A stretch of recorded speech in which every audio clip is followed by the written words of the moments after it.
Can you turn the lights on, please? Okay. Oh, hi. Hello, respected viewers. It's George from Ireland.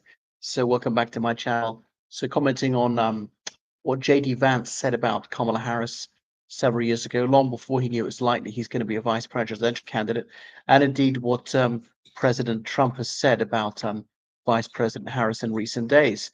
Because my goodness, it's Sunday night when Joe Biden made the announcement, not entirely unexpected, that he was going to stand down as the Democrats' nominee. I didn't see it coming myself because he so specifically said that he wouldn't. So Kamala Harris's campaign seems to got off a very good start. They usually do. There's a bit of a honeymoon for candidature. So J D Vance saying that she was a childless cat lady, and that she, as along with Alexandria Ocasio Cortez and Buttigieg, are the big chiefs of the Democratic Party, and none of them have children, and so that somehow that's bad. Well, I think it's preposterous to suggest it's bad not to have children. It's almost as ridiculous saying it's bad to have children. So these are lifestyle choices, or sometimes they're not even a choice. The person, for medical reasons, he or she can have children, or his or her spouse, girlfriend, can't have children. And the thing is, I'm told that fertility treatments are so good. Women occasionally have babies even in their 60s now, but that would it be to be obviously not her egg or something, through surrogacy or whatever, or adopting children. Does that count? AOC could have children later on. Pete Buttigieg, he's gay. There would obviously need to be a uterus involved, so he and or his boyfriend could have children at some point. So it's preposterous to say that they're somehow ineligible for high political office because they don't have children of their own. That doesn't mean that they don't care about children. That's like saying if you're rich, you wouldn't care about people who are poor or something like that. Or if you're uneducated, you don't care about education and so on. If you're not in the armed forces, you don't care about the army. Am I in Oxford? No, I'm somewhere rather sunnier, but I shan't tell you where it is. I shall let you deduce it. You can have a guy to talk me in Oxford sometime. A cat lady, well, that is a certain demographic of a woman d'un certain âge who's got more cats than is usual, and perhaps because they are substitute children. There's an expression I've come across a few years ago about fur babies, dog mum or cat mum, and so on. Were a little bit naff, but dogs are human, really, in my view, better than some humans. I'm a dogophile. Don't take that the wrong way. But I'm a bit of an anti-catus, felinophobe, I could say. So they've insulted a significant demographic, a few percentage points, by saying that, or J.D. Vance did, rather than anything was slapped down by others in the grand old party. And it's not to say that people don't care about the future of the country. I remember Professor Niall Ferguson several years ago saying that John Maynard Keynes's economic views were furphy in as much as he had no children. Goodness. And then what was this imbecilic thing? Somebody said, "Oh, Jennifer Aniston hit 3 children. J.D. Vance and one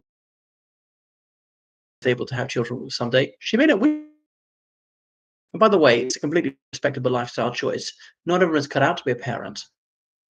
Far better, therefore, not to have children, rather than have children be a dreadful one, or produce children who you are unable to support financially. Yeah.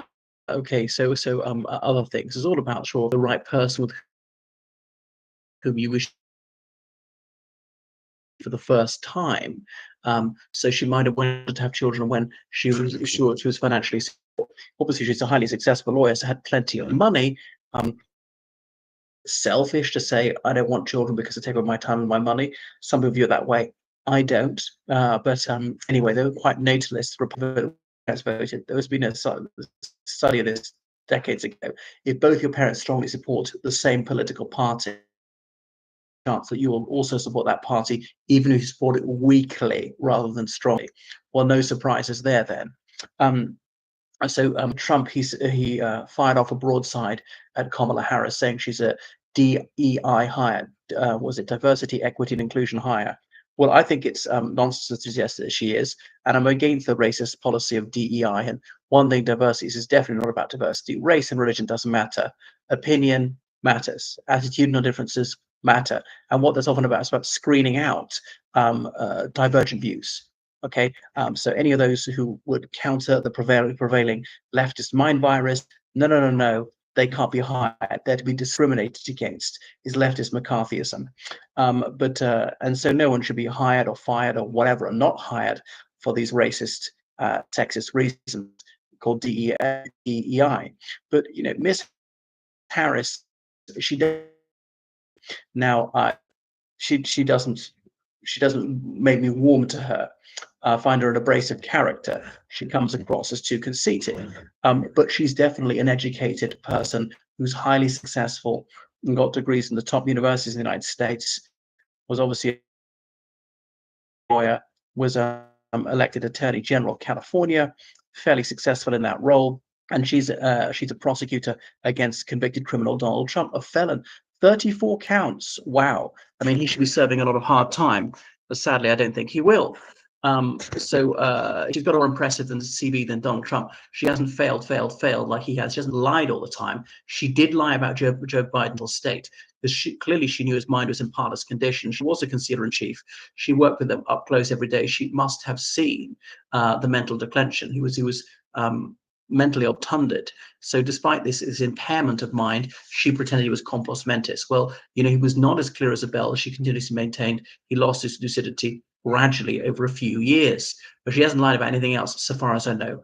Fairly unsuccessful on maintaining security at the Mexican-US border, but otherwise fairly successful. Otherwise, I can't think of any big gaffes by her.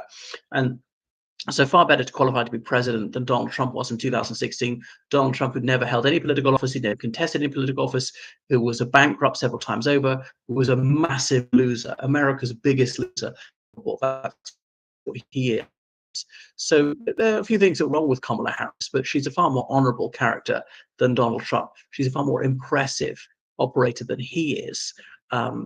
She can formulate a logical argument. She can express herself. She's got a wide vocabulary. So in that sense, I don't think she puts a foot wrong.